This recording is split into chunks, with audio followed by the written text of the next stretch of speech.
네, 뭐 아침에 아마 엔비디아 이야기 가장 많이 들었을 건데 또 지금 보시는 분도 계시기 때문에 복습 차원에서 또 저희 관점에서 한번 정리를 해봤습니다. 참 씁쓸하네요. 우리가 미국 기업 하나를 물론 미국 기업 하나는 아닙니다. 그 시총 그쵸? 자체가 네, 3조 달러고 글로벌 정시를 이제 지락펴락하는 그림이니까 근데 시간이 조금 오르긴 오르는데 제가 생각할 때는 너무 기대를 많이 하는 거는 약간 그런 것도 좀 있어요. 제 자료가 지금 안 보여가지고 제가 설명을 못 드리겠는데 이제 보이네요.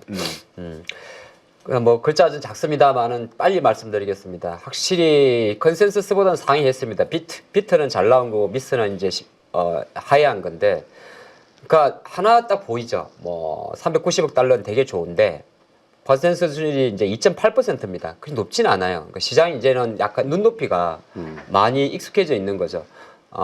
EPS 같은 경우도 비트의 어떤 퍼센테이지는 5.5% 정도니까 실적이 최대 실적 잘 나온 건 맞는데 그렇게 많이 환호할 정도는 아닌 것 같고 세세하게 좀 짚어볼 필요가 있습니다. 뭐냐 하면 역시나 주력 데이터 센터가 거의 다죠. 네, 390억 달러 정도에서 355달러가 데이터 센터니까 여기도 보면은 지금 데이터 센터 매출이 한 50% 이상 차지하고 있는 거고 전년 대비 116%, 전분기 대비 18%니까 우리가 엔비디아를 바라볼 때는 여기 보면 데이터 센터, 게이밍, 뭐 비주얼라이제이션, 오토모티브 여러 개 있습니다만은 사실 데이터 센터가 핵심인 건 우리가 알 수가 있고 게이밍은 그렇게 요즘 중요하진 않아요. 네, 하지 않고 근데 많은 부분이 조금 패싱하는 섹터가 바로 밑에 있습니다. 오토모티브가 있습니다. 요게 보면 계속 조금씩 올라와요. 오도 보면 이제 그러니까 컨센서스 율로 보면 24%, 이제 작년 동기 YOY로 가면 100%니까 그 엔비디아의 전장 반도체 부분이 뭐 아직까지는 그렇게 표면적으로 나오지 않습니다만은 종국에는 결과적으로 우리가 자율주행 이야기할 때도 이 부분은 무시할 수가 없는 부분이거든요. 그래서 사실 아직은 전체 매출에서 한 자릿수 조금에 그칩니다만은 매년 매 분기마다 엔비디아의 오토모티브 부분의 실적이 증가하는 게 좀 좋은 거고 시간에 조금 많이 올랐으면 좋겠는데 생각보다 많이 안 오른 건 한 가지 미스 요인이 있는데 그로스 마진율입니다. 그러니까 내년도 올해 이제 1분기 가이던스를 보면 GPM이라고 이야기를 하는데 총 매출 이익률을 말하거든요. 미국은 이걸 되게 중요하게 생각하면 테슬라 주가 꺾일 때도 GPM 꺾이면서 꺾였던 건데 지금 엔비디아의 그로스 마진은 71% 정도입니다. 그러니까 미스죠. 그러니까 조금 쉽게 말해서 매출 총 이익의 정감률이 둔화된다는 겁니다. 그런 관점이 있기 때문에 일단은 뭐 우리가 시간에 조금 움직이 이런 것보다는 실적만 놓고 봤을 때는 현재 실적 자체는 매출 2.8%, EPS 대략 5% 잘 나온 건 맞는데 올해 1분기를 놓고 봤을 때는 조금 가이던스는 낮게 잡았지 않나 그렇게 보겠고요. 다음으로 보게 되면 이게 이제 세그멘트별 분야인데 뭐 여기도 보게 되면 이제 계속 증가는 합니다. 네, 증가한다고 제가 뭐라고 하는 건 아니고 중요한 증감률이 조금 떨어지는 부분이 있다는 게 좀 문제고 또 하나가 이제 요 멘트가 이제 발표 이후에 그 젠슨왕의 어떤 주요 발표 내용을 요약된 건데요. 뭐 팍 와닿는 게 혹시 있습니까?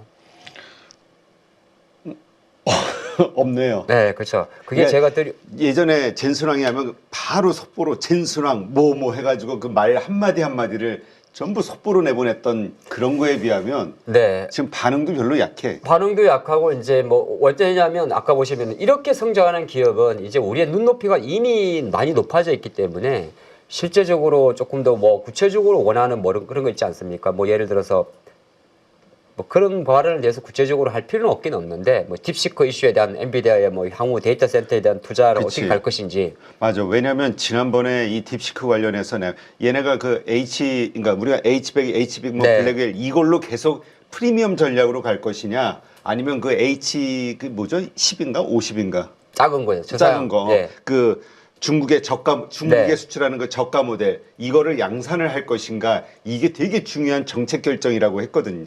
왜냐하면 프리미엄 시장만 잡을 것이냐 아니면 이 저가 시장도 내가 잡을 중저가. 것이냐. 예.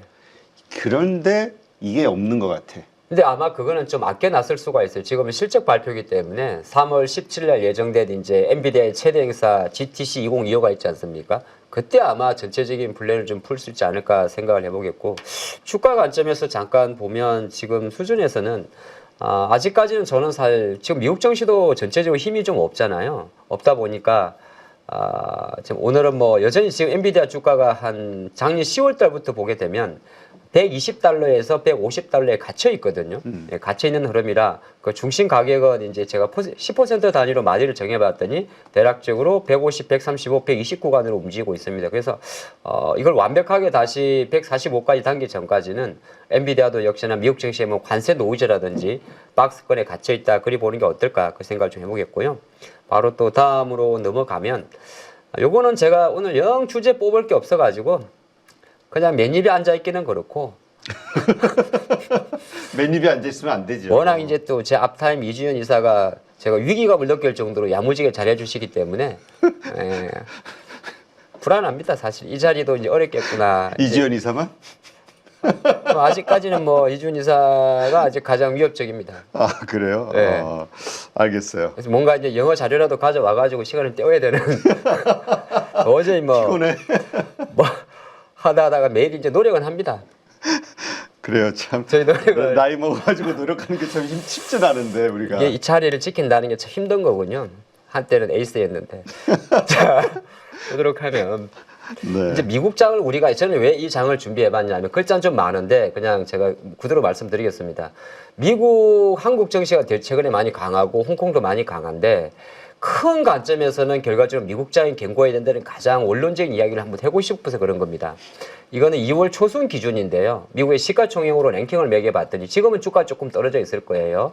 미국에는 3조 달러가 넘는 기업이 3가지 정도 있습니다. 애플, 엔비디아, 테슬라, 마이크로소프트가 있고 테슬라는 지금 1조 달러 이탈했습니다만 상위 종목들이 심지어 최근에 브로드콘까지 1조 달러 들어오면서 미국의 총 큰 회사들의 시가총액은 대략 20조 달러 정도가 넘습니다. 근데 요새 이제 중국 같은 경우는 사실 많이 올라왔어요. 텐센트 같은 경우가 많이 올라는 왔는데 알리바바도 마찬가지인데 미국과 비교했을 때는 텐센트의 시가총액이 한 대략적으로 5천억 달러 정도가 되고요. 알리바바가 260억 달러 정도, 2,600억 달러 정도 됩니다. 그래서 미국은 중국으로 갔을 때는 전체 테크주의 시가총액이 미국의 10분의 1 정도밖에 안 됩니다. 예, 2조 달러 정도가 되는 거고 2조 달러니까 뭐 어떻게 보게 되면 미국 시가총액 테크주의 10분의 1 정도가 되겠죠. 유럽은 이제 사실 기술주는 많이 없는데 가장 핫한 기업 바로 노보노디스크 같은 경우가 3,800억 달러 정도. 그 다음에 LVMH 루비통이죠. 루비통도 한 3,600 달러 정도 되면서 전체적으로 뭐 약간 소비재가 많습니다. 뭐 로레알도 있을 거고요. 요새 그 명품 브랜드 유럽 쪽에서 주가가 상당히 좋아지는 것 같아요. 그건 제가 그 명품을 잘 몰라가지고 예. 뭐 사람이 명품인데 옷이 예. 자 그렇게 봐서 예, 그렇게 해서 요 내용은 뭐냐면 그냥 다른 게 아니라 어쨌든 유럽도 전체 주요 기업들 뭐 루비통도 마찬가지고 에르메스도 마찬가지고 이런 기업들도 다 합치면은 미국 시가총액 테크주의 10분의 1밖에 안 된다는 겁니다. 물론 이제 한편으로 이게 어떤 의미를 주는 거냐 하면은 미국 증시가 큰 종목이 흔들리다 보니까 많이 안 가다 보니까 작은 종목으로 숨통이 튀어 있는데 수급이 이제 10분의 1만 움직이면 되는 거잖아요.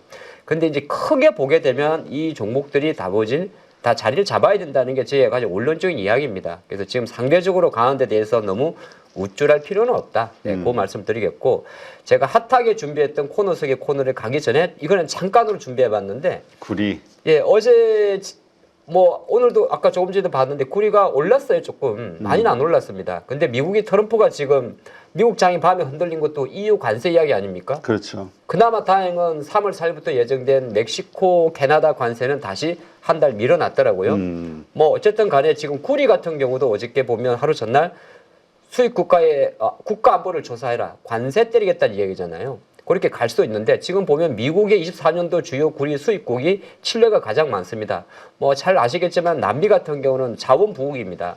그다음에 칠레는 이제 구리도 많고 리튬 생산도 많습니다. 그래서 혹시 어저께는 야 이러면은 리튬도 오르는 거 아닌가 그 생각 잠깐 해봤는데 왜냐하면 지금 뭐 외신 보도에 따르면은 정전이라는 이야기가 나오니까. 그러면 일단 저렇게 트럼프의 그 구리에 대한 관세부가 이것은 글로벌 구리 가격을 상승시키는 요소가 된다 이렇게 봐야 되는 겁니까? 그렇습니다. 한 가지는 관세를 부과했을 때 구리 가격 상승과가 나오는 거고 또 채굴 국가의 어떤 뭐 지정학적 리스크라든지 정전 천연자해적 리스크도 일정 부분 생길 수가 있기는 있습니다. 물론 이거는 이제 정전이니까 많이는 안 가 있지만은 그런 관점에서는 사실 구리 가격이 조금 물론 이제 작년도 초반처럼 폭발적으로 증가하지는 않겠습니다만은 어느 정도 이제 공급에 의한 가능성도 있지 않나 추정을 좀 해보겠습니다. 그러면 이게 이제 뭐 최근에 주가가 2월달 중에서 진짜 못 간 섹터가 하나 있거든요. 어디죠? 전력 쪽이에요. 아, 전력 전선. 그렇지. 그쪽이 네. 좀 약간 LS만 그 그룹 출시되면서 XAI 관련으로 좀 움직였었고 실제로는 전력 관련주들은 뭐 최근에 알루미늄 관세라든지 또 여러 가지 복합적 이슈 때문에 조금 안 갔었어요. 그 관점이 있기 때문에 요거는 좀 지켜보셔야 될 것 같아요. 구리 가격이 정말 움직이는데. 근데 구리 가격이 움직인다고 해서 무조건 구리 관련주가 상승하는 건 아닙니다. 뭐 작은 종목들 어제 어떤 종목이죠? 이구산업 이게 작은 종목들은 뭐 이게 한 4, 5%로 움직입니다만은 한번 지켜볼 필요가 있을 것 같아서 준비를 했고요.